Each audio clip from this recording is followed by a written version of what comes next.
Vamos lá, Alessandro. Quem é você? Se apresente para nós.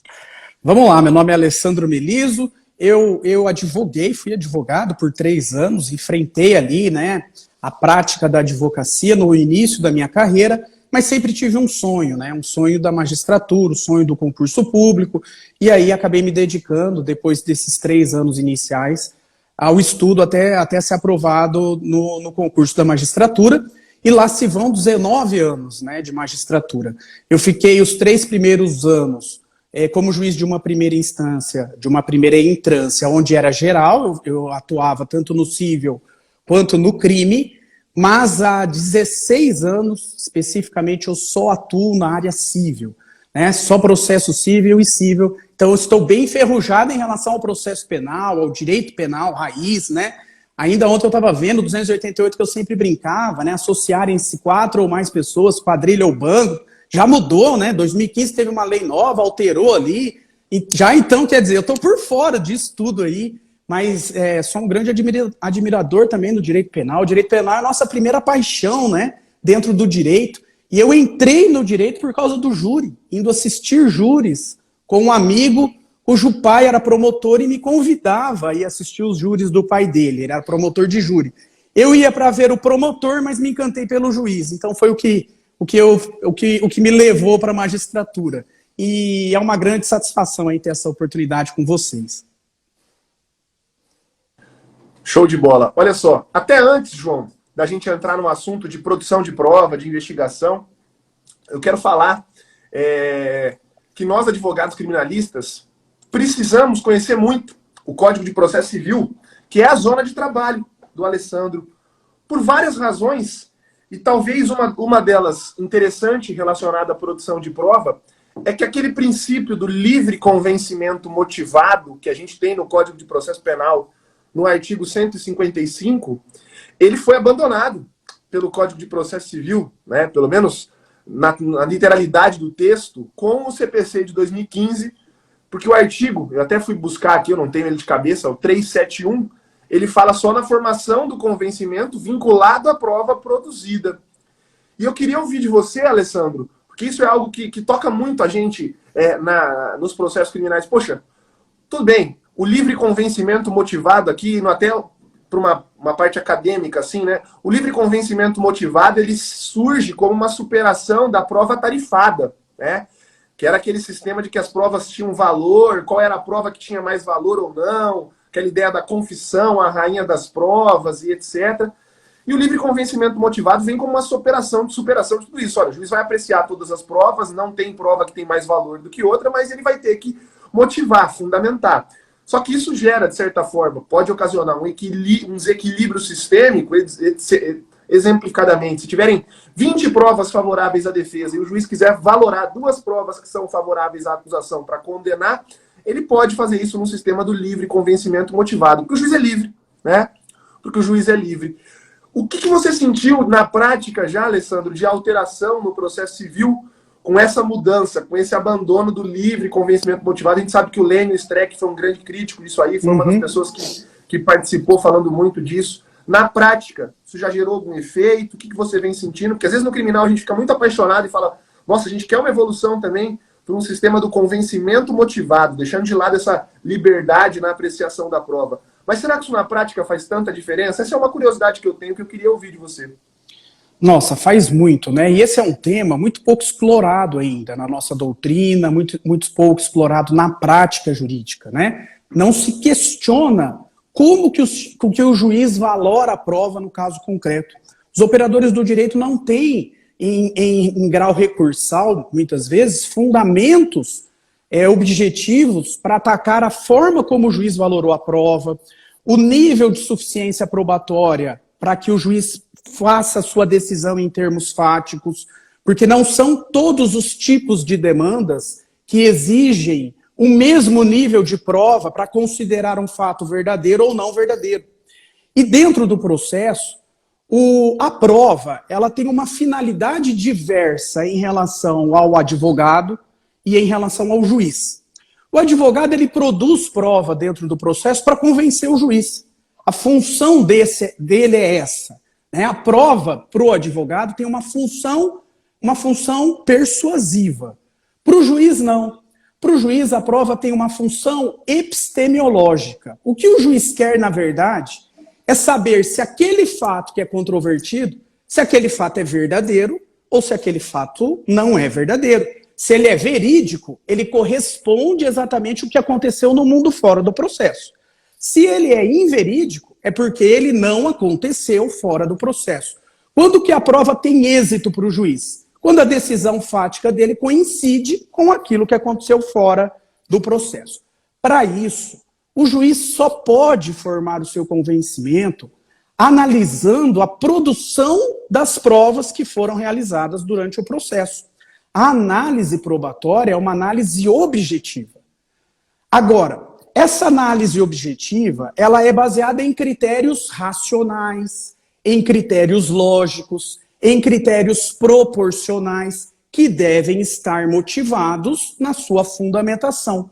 O que o juiz não pode, e isso tem que ser cuidado pelo profissional do direito, é formar o seu convencimento baseado em aspectos subjetivos, no achismo, na sua convicção política, na sua convicção filosófica, naquilo que ele entende que deve ter ocorrido. Isso é vedado, isso deve ser controlado pelas partes.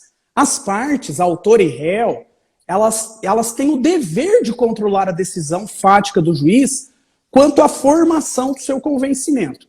Quando surge o novo Código de Processo Civil de 2015, surge lá no 371 a extração do advérbio livre, porque antes dizia lá que a valoração da prova era livre,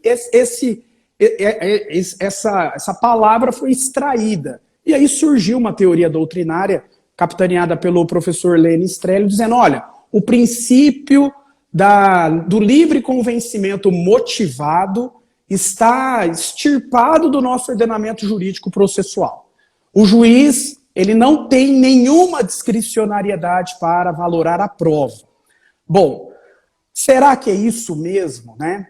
Porque por mais técnico que o juiz seja, por mais objetivo, por mais racional, por mais lógico, um mínimo de critérios discricionários ainda tem. E essa discricionariedade, ela tem que estar fundamentada na sentença justamente para ser objeto de controle. Quando eu fundamento um determinado fato, considerando ele verdadeiro ou falso, baseado em elementos de prova, eu tenho que justificar por que a prova produzida por uma parte me convenceu e por que a prova produzida em sentido contrário pelo adversário não me convenceu. Quando eu faço isso, eu cumpro o exercício de motivar de forma racional, lógica e objetiva. Aí tem fundamento. O que não pode é um juiz formar o seu convencimento em sentido contrário à prova que foi produzida, não analisando as credibilidades das provas, não analisando todo o arcabouço de provas que foi produzido no processo. E esse é um outro ponto importante. O juiz ele não pode fundamentar a sua convicção baseado só nas provas que foram suficientes para formar o seu convencimento.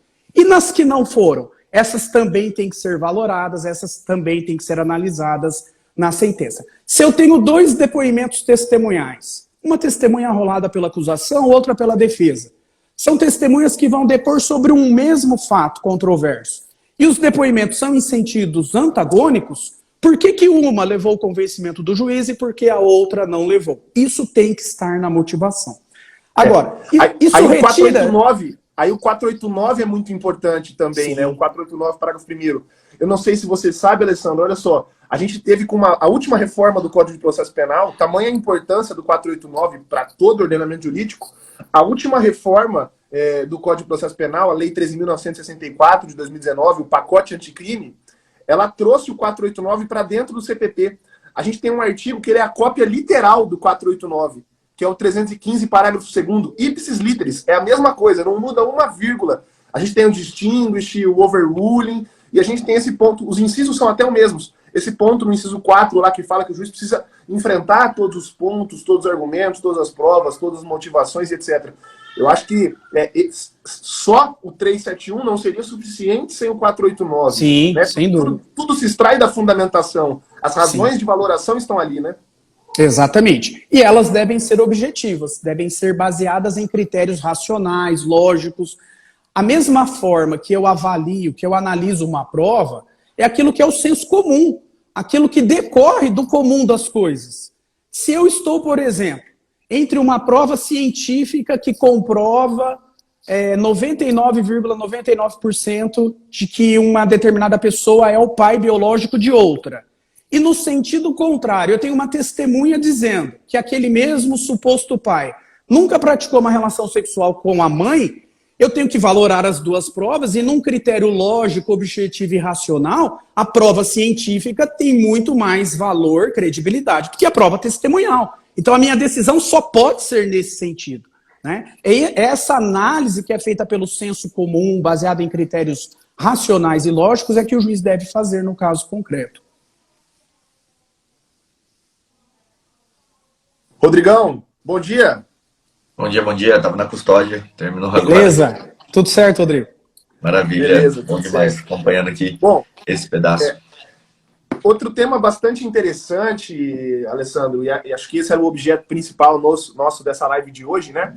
Só falando pro pessoal, ó, para você, às vezes, ficar mais fácil de enxergar todos nós, né? Mesmo mantendo os comentários, é só você dar um clique na tela da live, assim, ó. Só clicar seu dedo no meio da tela da live, que os comentários eles abaixam um pouquinho e aí você consegue enxergar todo mundo. Bom, tema hoje, né? Pensar num procedimento preparatório, prévio de investigação para os processos, né? Pensando no processo criminal, Alessandro, a gente tem sempre o inquérito policial, que é um procedimento preparatório de investigação, entre aspas, imparcial, neutro, feito por um órgão que não necessariamente é parte na relação processual, mas a gente vê cada vez mais, é crescente isso, na maioria dos processos que eu atuo aqui no escritório, a investigação não ficou a cargo da polícia. Fica a cargo do Ministério Público, que vai ser parte na relação processual. O PIC, né, Procedimento Investigatório Criminal, o MP investigando cada vez mais forte isso. E com esse debate, com essa possibilidade, surge cada vez mais o debate da possibilidade de uma investigação defensiva. Hoje a gente tem um provimento da OAB, não temos isso em lei, mas temos um provimento da OAB, 188, que autoriza a investigação defensiva e autoriza ela para qualquer nicho. Ela poderia ser possível, inclusive, em processos cíveis. No sistema norte-americano, a investigação defensiva ela é, inclusive, muito debatida nos processos cíveis, né? Ali que surge discovery, disclosure, todas essas possibilidades de exigência de compartilhamento da prova entre todas as partes e etc. Quero ouvir de você como é que você pensa nisso, se você vê isso ser utilizado em processos cíveis, para a gente também dar a nossa contribuição, para a gente também pensar o que a gente acha no processo criminal. Porque você falou algo muito importante, algo que me tocou. É difícil ouvir isso de um juiz criminal. A prova é aquilo que é produzido no processo e etc. A gente tem lá no CPP um artigo que diz isso, que até dá nome diferente para aquilo que é produzido no inquérito policial, né? O CPP fala no artigo 155 que a prova é aquilo que é produzido em contraditório judicial, que o juiz não pode valorar a decisão dele isoladamente nos elementos informativos, dá até outro nome. Elementos informativos é aquilo que é colhido na fase de investigação, que deveria servir para subsidiar uma denúncia só, o elemento informativo, justamente pela falta de contraditório, né? Então eu quero ouvir de você o que você acha desses procedimentos prévios de investigação e etc., porque eu percebo que no processo civil, justamente por ele não ser antecedido do inquérito policial, o respeito à prova produzida em contraditório é muito maior do que no processo penal. Quero te ouvir. Olha só, isso é muito interessante, né? O primeiro ponto aqui é que a prova é imprescindível para qualquer tipo de demanda, né? É através dos elementos de provas que vai se vencer ou perder uma demanda, e quem prova melhor ganha o processo. A parte pode até ter o direito. O direito é favorável a ela, o fato que constitui o direito dela ocorreu. Ela tem uma pretensão que pode ser alcançada, viável, mas se o advogado não produzir a prova adequada, se o advogado não produzir a prova ideal no curso do processo, ele vai perder a demanda, mesmo tendo o direito.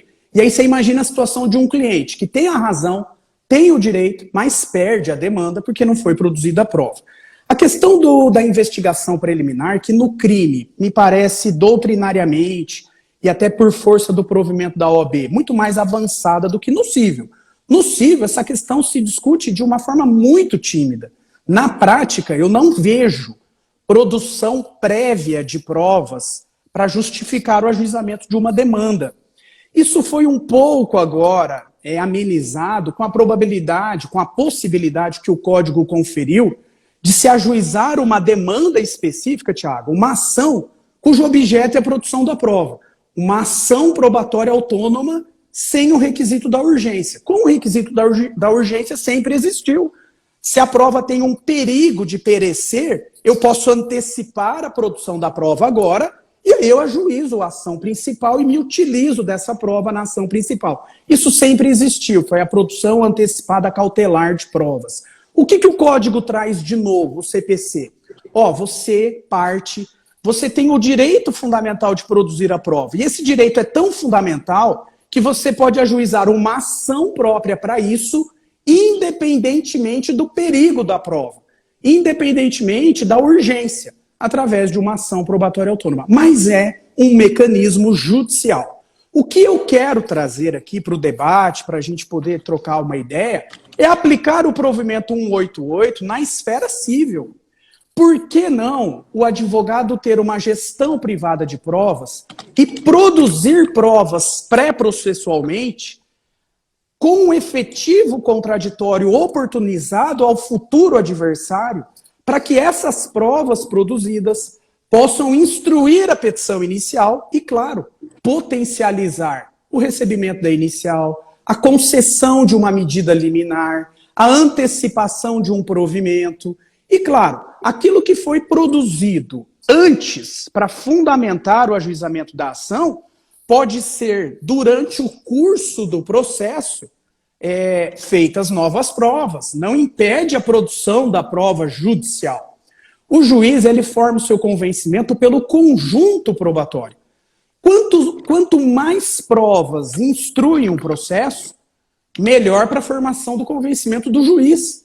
Portanto, as provas produzidas nesse procedimento investigativo preliminar, defensivo, colocamos o nome que se queira dar a ele, que a parte tem a gestão privada de produzir, quando essa prova ingressa no processo, ela já dá elementos para o juiz tomar uma decisão em cognição superficial, numa tutela provisória, por exemplo. Mas, claro, essas provas que foram produzidas fora serão confirmadas, ratificadas, complementadas por outras produzidas dentro do processo, que vai ampliar a espécie de conhecimento que o juiz vai ter sobre um determinado fato, dar mais elementos para o juiz formar a sua convicção e potencializar a chance de vencer a demanda. Eu sou totalmente favorável à produção da prova pré-processual.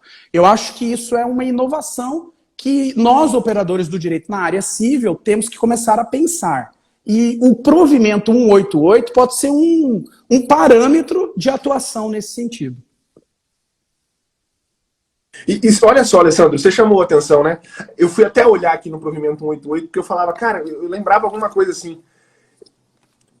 O que eu vou fazer para produzir essa prova no âmbito civil, né? Essa provocação que você fez. Porque o próprio provimento, a OAB, quando fez isso, o reclamo era tão grande da advocacia criminal, e isso é comprovado por você na prática, porque você falou que poucas vezes vê isso no âmbito civil, que o artigo 3º coloca lá o provimento só para atos de natureza criminal. Só para atos de natureza criminal. Então, é muito doido isso, né? Mas ele dá uma brechinha aí, Thiago. Ele fala assim, a investigação defensiva sem prejuízo de outras finalidades. Então, quer dizer, o rol não é um rol fechado. Não é um rol taxativo, é um rol aberto. Então, analogicamente, nada impediria que se tivesse um procedimento investigativo nesses termos para a esfera civil. Até porque, né, é muito comum isso no âmbito da revisão criminal, é um procedimento pouco utilizado. Eu tenho um caso aqui no escritório que a gente está prestes a utilizar isso, e não é nem para revisão criminal, que é a ação de justificação, né, que antes vocês tinham lá no CPC, era 861, hoje é a produção antecipada de prova aqui do 381, e a gente utiliza dele, do 381 parágrafo 5º, para fazer o procedimento de prova criminal antecipadamente. Isso é muito incomum. Os próprios juízes criminais dizem que é difícil de ver, né, como um procedimento prévio preparatório para uma revisão criminal.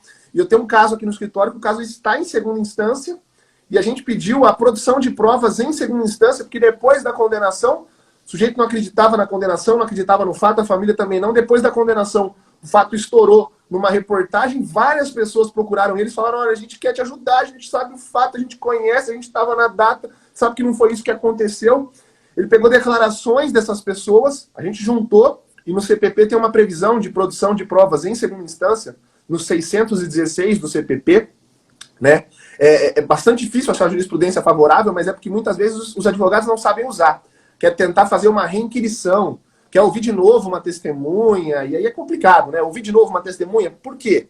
Agora, uma prova nova que surgiu, isso sim é interessante, porque a prova nova até é uma racionalização do processo, até por critérios de economia processual. Eu vou deixar transitar em julgado para o advogado ter que fazer uma revisão criminal por conta dessa prova nova? Não, vamos ouvir agora. É de certa forma incomum em segunda instância, porque é uma produção de prova em segunda instância, né? Os desembargadores teriam que parar, fazer audiência, e é assim que funcionaria, né? De fazer uma audiência. E esse caso no meu escritório, a gente tentou no 616, e se não der certo, o caso ainda está em julgamento. A gente está com a ação de justificação pronta, porque eu não vou deixar transitar em entra com a probatória essa prova.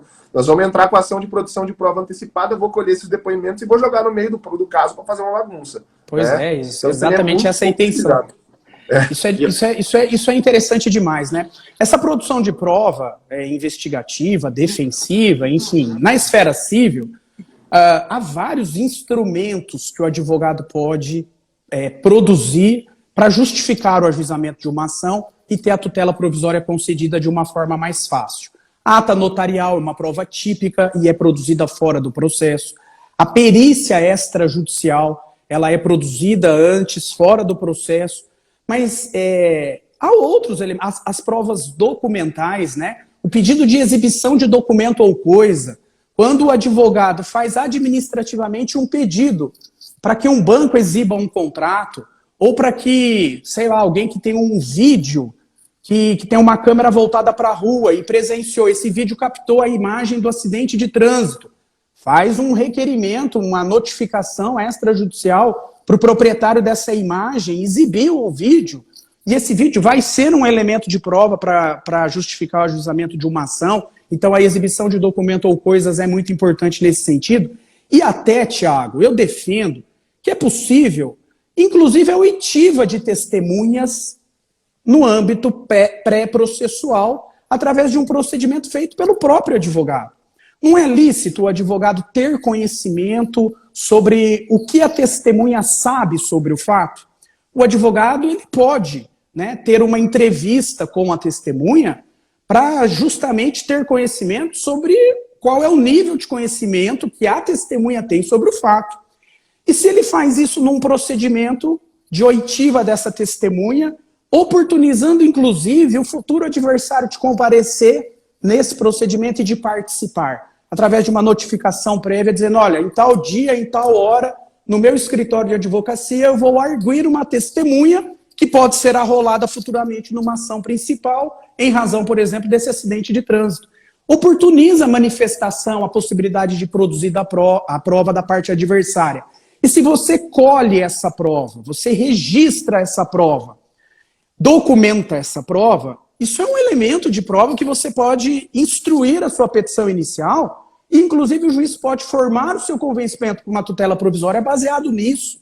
É esse tipo de condutas probatórias ativas que eu acho que o advogado tem que fazer para ter uma chance maior de vencer a sua demanda, de sair da mesa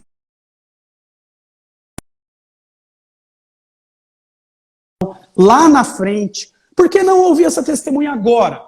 Recentemente, logo após o fato, o acontecimento.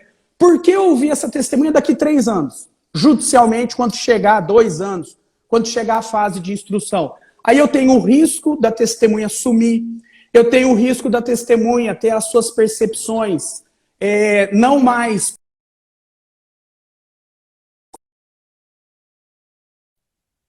por uma outra pessoa, de que aquele fato que ela percebeu não é aquilo. Quanto mais tempo leva para ouvir a testemunha, menos elementos concretos eu tenho para extrair as percepções se aquilo que ela está dizendo é verídico ou inverídico. Por que não antecipar isso para essa fase pré-processual? Eu acho que tudo isso é possível, né? dá para superar os entraves que se colocam em relação a isso? Ah, isso vai ter um custo. Será que o juiz vai analisar essa prova como ele vai... Bom, mas será que isso impede a produção da prova também judicial? Claro que não, a prova pode ser repetida judicialmente, sem problema nenhum. São todas as objeções que a gente pode ir trabalhando em cima dela. Você sabe, rapidamente, você sabe que há uma discussão muito grande quanto ao provimento 188, porque ele prevê investigação defensiva, mas ele não tem status normativo, né? Ele não tem status de lei, etc. Então, no projeto de reforma do CPP, que aliás é mais antigo que o do CPC, desde 2010 tramitando no Congresso Nacional, mas ano passado ganhou muita força. Eu falei esses dias numa palestra por que ganhou muita força, porque a lei anticrime, de certa forma, ela saiu um pouco, não era, mas saiu um pouco garantista. E aí, com o Congresso Nacional que a gente tem hoje, com aquela bancada da bala, etc. e tal, veio um clamor muito forte para que fosse feita uma reforma no CPP, e ali tem alguns pontos perigosos nesse projeto de reforma, que são bem, que retrocedem bastante no que tange a garantias. E aí tem uma discussão, mas em que pese tem esses pontos, é muito doido, né? No Brasil tem um negócio, rapidinho, fazendo um parênteses. Sempre que tem um projeto de lei, vem a bancada de não sei quem, a bancada de não sei da onde, as associações.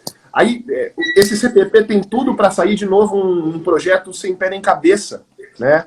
Porque há pontos para atender a magistratura, há pontos para atender os delegados, há pontos para atender o Ministério Público, há pontos para atender a advocacia, e esses pontos não se comunicam entre eles, né? Quando se senta para fazer um projeto de lei, em vez de se sentar de maneira séria e pensar num código harmônico, né? Pensar que tem que ter uma harmonia no sistema de justiça e não pontos para atender uma classe ou outra, né? E aí saem essas leis sem pé nem cabeça. Mas voltando rapidamente, tem uma discussão muito grande. O Auri, por exemplo, é um crítico. Ele fala, olha, vou produzir uma prova em investigação defensiva e depois essa prova não vai ter valor. E aí o Gabriel Bulhões, que é um dos grandes defensores da investigação defensiva, ele fala, olha, o que a gente tem que se preocupar nesse momento é dar fidedignidade, é dar valor de idoneidade para aquela prova que está sendo produzida. É isso que o Alessandro está falando. Uhum. Se eu, às vezes, olha só, o Alessandro deu uma ideia que eu nunca tinha pensado. O quesito, a forma de gravar a investigação defensiva, né, não só reduzir aquilo a termo, mas também fazer uma gravação para que a testemunha, né, fique clara que o que está sendo dito por ela aí é o que ela disse realmente, é o que ela falou, que ela não está sendo induzida, e etc. Acho muito importante. Uma investigação defensiva que você só reduz a termo o depoimento da testemunha, talvez não tenha tanta idoneidade do que aquela que você grava também o depoimento da testemunha. E a ideia que o Alessandro deu de, quem sabe, notificar.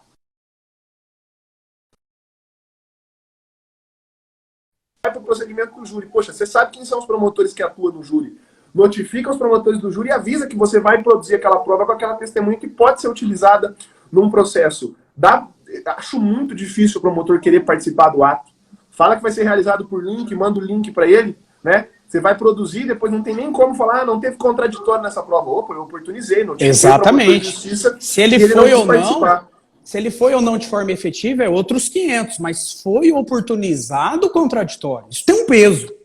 Mas eu acho que na parte criminal eu não concordo muito com isso. Porque antes de eu trazer essa prova para o processo, eu tenho que entender se aquilo vai incriminar o meu cliente ou não. Porque ele tem um direito a não ser incriminado. Mas daí você faz uma entrevista prévia com a testemunha. Não, sim. Aí você faz uma entrevista prévia. Tanto no crime quanto no civil, eu acho que esse contraditório ele pode ser diferido. Eu posso colher o depoimento de uma testemunha, trazê-la para o juízo, e se a outra parte não concordar ou quiser ampliar aquela oitiva, ela pode enrolar aquela pessoa como testemunha.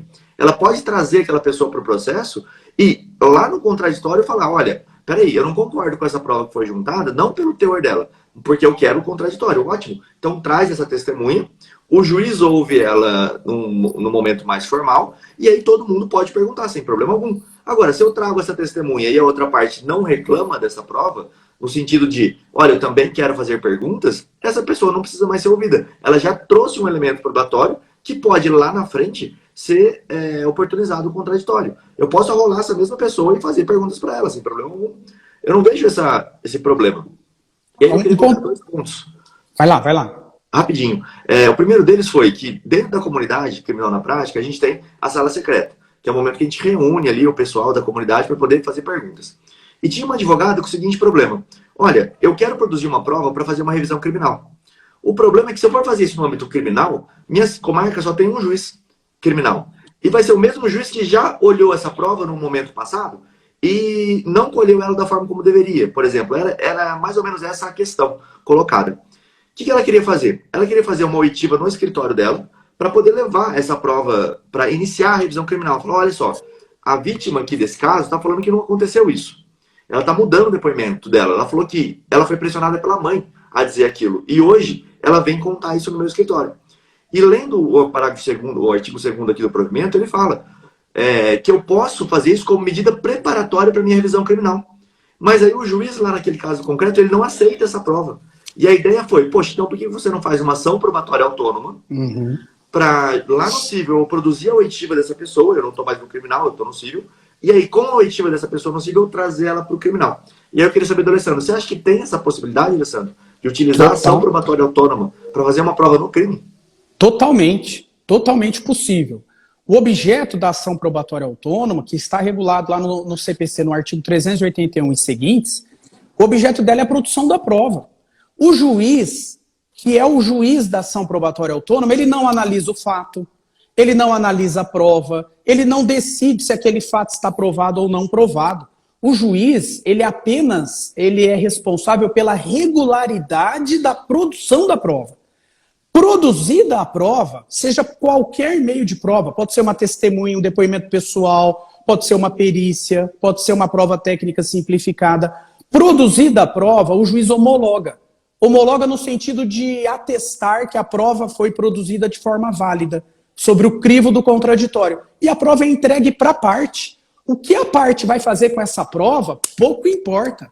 Ela pode não usar a prova, ela pode usar, ela pode levar para o crime, ela pode levar para um outro processo, ela pode levar para a Justiça do Trabalho, para onde ela quiser. A prova foi produzida sobre o crivo do contraditório em jurisdição contenciosa, porque o futuro adversário participa da produção da prova. Participa. Mas aí, nesse ponto, eu tenho que enrolar, então, eu tenho que colocar como parte o Ministério Público? Porque a minha pretensão... Nesse caso, tem que colocar como parte o Ministério Público. Essa prova não vai ser produzida contra o Ministério Público? A prova vai ser produzida contra o Ministério Público. Numa ação em que ele é o titular. Então ele participa da produção da prova. Alessandro, deixa eu te fazer uma pergunta. É possível, nessa ação probatória autônoma, a gente pedir em caráter liminar, dentro da esfera civil, a suspensão do processo criminal até que se resolva essa prova que pode se perder? Não pode. Você pode fazer esse pedido na esfera criminal. Lá no juízo criminal, você pode justificar que você ajuizou uma ação probatória autônoma, onde vai ser produzida uma prova que vai ter uma interferência no processo crime. E aí você pode pedir a suspensão do processo crime enquanto não se produz a prova do cível. Agora, o contrário não é possível. Não é possível o juiz do cível, cuja jurisdição dele é apenas a produção da prova, dar uma decisão para suspender um processo no crime. Aí já não é possível. Essa é uma questão que o João falou, inclusive, que é bastante debatida na doutrina, no processo penal, que são quanto às questões prejudiciais, né? A gente tem no CPP, no artigo 92 e 93, as questões prejudiciais. E é muito doido também. Utilizado. O código hã? E é pouquíssimo utilizado essas questões. Você não vê isso no processo. É pouquíssimo utilizado porque a previsão legal que a gente tem no CPP ela é muito defasada. A única questão prejudicial obrigatória que a gente tem, que suspende obrigatoriamente o processo, é uma questão prejudicial quando eu discuto no âmbito civil algo ligado à capacidade, ao estado civil das pessoas. Então é assim, o único exemplo é se eu estou acusando alguém de bigamia e eu estou discutindo a nulidade de um casamento no processo civil. O exemplo é só esse. Quando teriam várias outras possibilidades de questões prejudiciais, inclusive homogêneas, de matérias que estão se discutindo na própria seara criminal. Por exemplo, uma discussão muito grande da doutrina na lavagem de dinheiro. Como que eu começo o processo de lavagem de dinheiro? Como que eu acuso alguém de lavagem de dinheiro sem ter a apuração do crime antecedente, né? Porque a lavagem é quando eu tenho um dinheiro oriundo de um crime antecedente, agora estou tentando dar asno de licitude, de valor lícito a esses valores.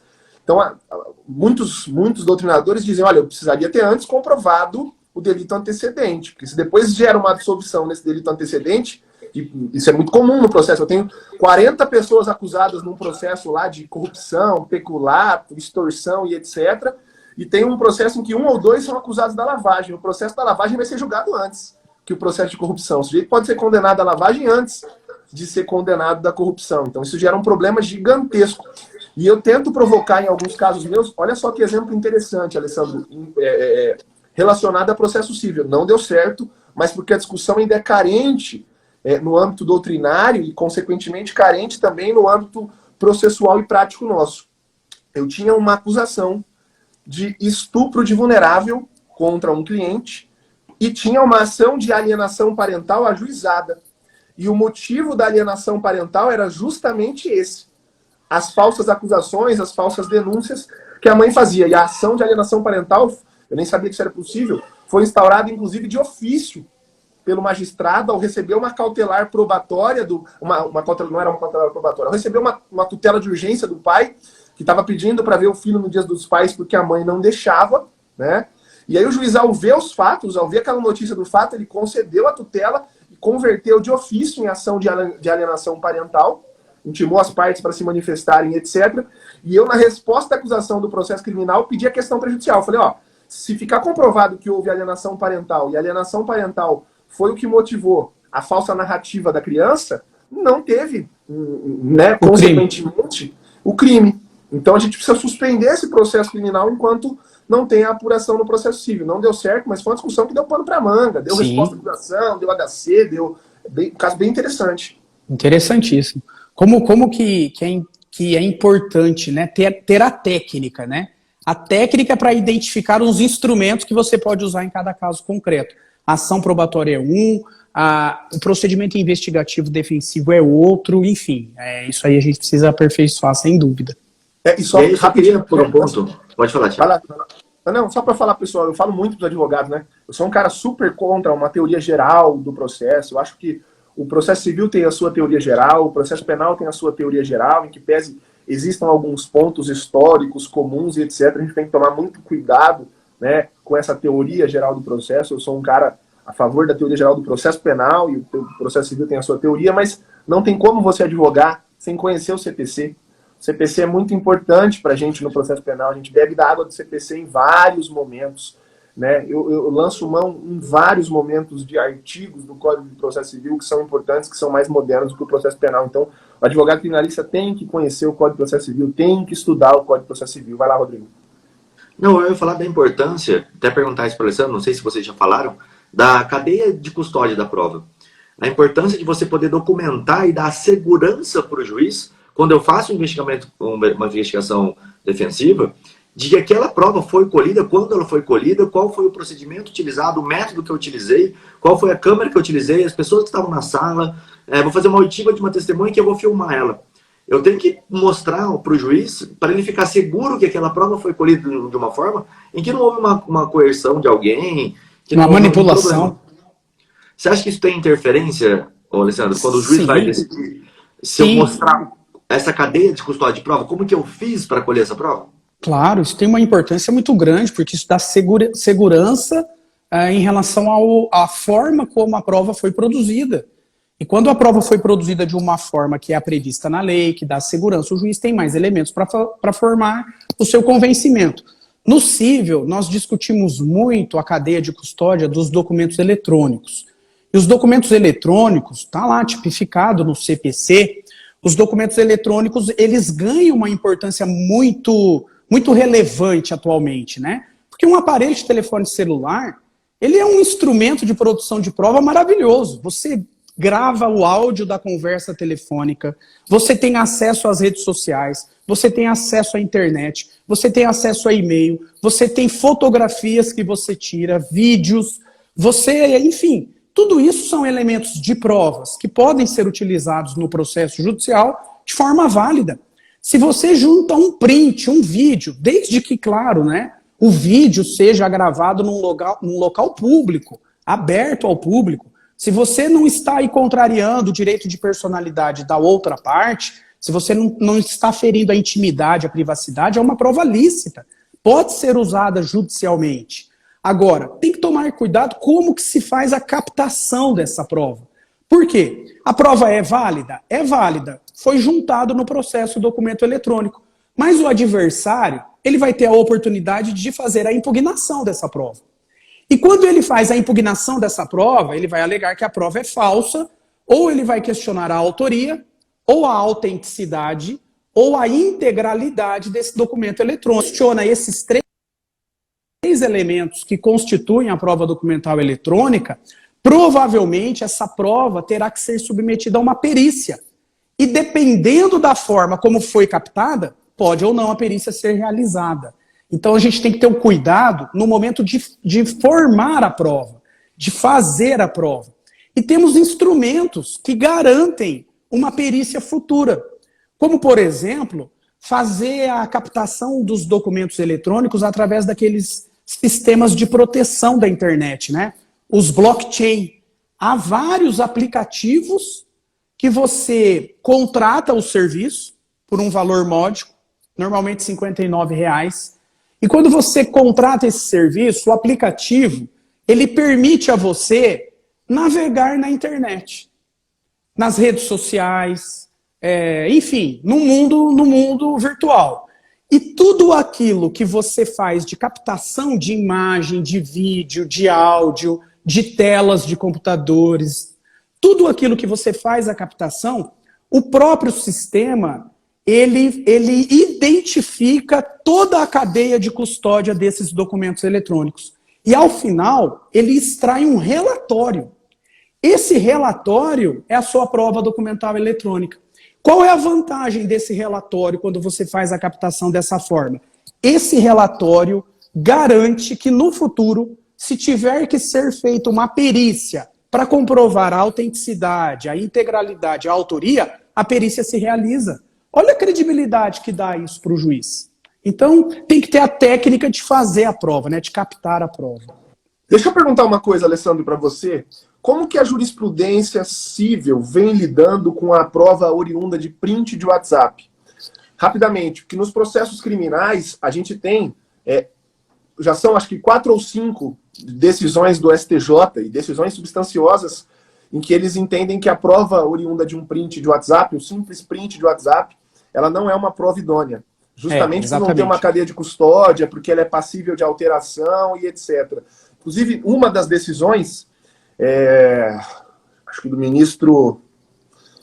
um dos ministros da quinta turma. Houve uma decisão dessa que é da quinta turma do STJ. Eu não me recordo acho que Félix Fischer. Uma dessas decisões, ele cita o artigo do CPC que diz que as provas através de meios eletrônicos, etc., passariam por ata notorial, e ele cita que naquele caso nem isso aconteceu. Da sexta turma da ministra Laurita, essa é bem interessante, que ela cita a possibilidade de alterar, né, o WhatsApp, por exemplo, aquela possibilidade de eu apagar só para mim. Quando você apaga só para mim, isso não fica um registro na conversa e se altera todo o sentido da conversa. Né? Aqui no Mato Grosso do Sul, o Ministério Público leva muito a sério isso e só extrai prova de WhatsApp através de um programa russo, né, da empresa chamada Celebrate, e isso vem com um relatório, com toda a cadeia de custódia da prova. Agora, eu tenho alguns casos que eu atuo em São Paulo, por exemplo, não na violência no Paraná. doméstica. Não na violência doméstica. Né? Que eles não estão nem aí. É print de WhatsApp, sem ordem, sem data, e passa, e o juiz condena, e etc. Como que isso está no âmbito civil? Então, no âmbito civil, sempre me fazem essa pergunta também, em razão desses julgados da STJ que foram amplamente divulgados pela mídia, e alguns até divulgados de forma equivocada. Por quê? Por que que o STJ, num caso bem concreto, recente, considerou que o WhatsApp era prova ilícita? Primeiro, o WhatsApp foi encaminhado ao processo crime por um terceiro. Quem captou a conversa do WhatsApp foi um terceiro que fez uma denúncia anônima. E, ao fazer a denúncia anônima, encaminhou as mensagens de WhatsApp. Esse era um ponto. Segundo ponto, a intenção da prova aí era para condenar do réu, não era para absolver. E aí a gente sabe, né, que para absolver a prova ilícita pode ser usada. Aí era para condenar. Terceiro, o WhatsApp era o WhatsApp web, aquele extraído do computador de mesa, do notebook, não era do próprio aparelho de telefone celular. E no aparelho de telefone celular, a rede de proteção é maior do que quando é espelhado para o web. Então, em razão desses fatos, a prova foi considerada ilícita na esfera criminal. E no cível? No cível não tem nada disso. No cível, não há nenhum dispositivo legal no CPC que exige, Thiago, que o documento eletrônico, e aí entra a conversa do WhatsApp, seja ratificada por uma ata notarial. Não há essa necessidade. É claro que se a parte que tem a conversa, a mensagem do WhatsApp, ela leva essa mensagem até o notário, e o notário lavra a ata notarial, isso vai dar uma maior segurança jurídica. Em que sentido? No sentido da integralidade do conteúdo no dia que o notário, o tabelião, teve acesso àquela conversa. Ou seja, o que o tabelião vai atestar na ata? Todo o teor da conversa. Ponto por ponto. Agora, se esse teor da conversa, se esse conteúdo é verdadeiro ou é falso, se foi manipulado, se não foi manipulado, o notário, lá no cartório de notas, não tem como afirmar isso. Ele não pode, só pode ser por uma perícia. Ele não pode, ao analisar aqui uma conversa de WhatsApp, umas mensagens, ele não pode confirmar se é íntegra ou não íntegra. Ele pode afirmar o conteúdo qual é. Descrever tudo que está aqui no celular que ele está observando. E qual é a vantagem disso? Se alguma das partes dessa mensagem apaga no seu aparelho de telefone celular, a outra consegue comprovar que foi apagado porque a ata constatou aquela mensagem que não está na dele. Aí, ok. Quanto a isso, maravilha. Agora, a ata é imprescindível? Não, eu posso muito bem fazer um print de todo o conteúdo dessa mensagem, instruir o meu processo com isso e caberá o quê? Caberá a parte contrária impugnar. Se ela faz a impugnação de forma justificada, aí sim, o fato se torna controvertido e vamos analisar se a prova é verdadeira ou se ela é falsa. E aí tem a importância da perícia e de se garantir a produção da perícia. Por isso que é importante fazer essas provas, admitir essas provas, pelo sistema da blockchain, porque você garante a perícia. Então, no meu modo de ver, Thiago, só para complementar, eu entendo e defendo isso na minha rede social, defendo isso nas minhas lives, nas minhas aulas.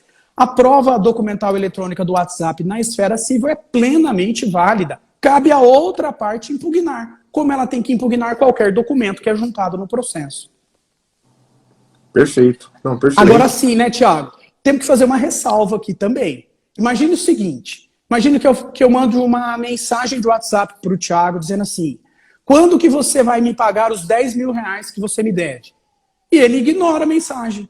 Ou ele manda uma mensagem assim: não te devo nada, ponto. Eu posso pegar essa mensagem de WhatsApp e entrar com uma ação monitória? Uma ação de cobrança? Não, porque eu não estou comprovando aqui uma relação jurídica obrigacional. Ele não está afirmando que ele me deve. Diferente se eu faço a mesma pergunta e ele diz assim: ok, reconheço que devo, como que eu faço para te pagar? Vamos dividir? Posso pagar parcelado? Quero te pagar, você me dá um tempo. Aí ele confirmou o valor da dívida, confirmou a relação jurídica. Aí é uma prova válida, aí é possível. Interessante. Perfeito, perfeito. Alessandro Meliso, o meu perfil ele tem um tempo limitado e cai a live logo que dá 1 hora. Nós estamos aqui agora, que o debate está ficando acalorado, agora que a gente está aqui bebendo da fonte diretamente do seu conhecimento, o Instagram nos impõe terminar esse encontro. Já fica o convite para você, Alessandro Meliso, voltar aqui, porque é sempre um grande prazer, sempre um grande encontro que nos dá a oportunidade de aprender muito contigo cada vez que a gente tem contato contigo. Então, quero agradecer, Alessandro Meliso, por estar aqui conosco, dividindo tanta informação quando o assunto é produção probatória. Muito obrigado, meu amigo. Eu que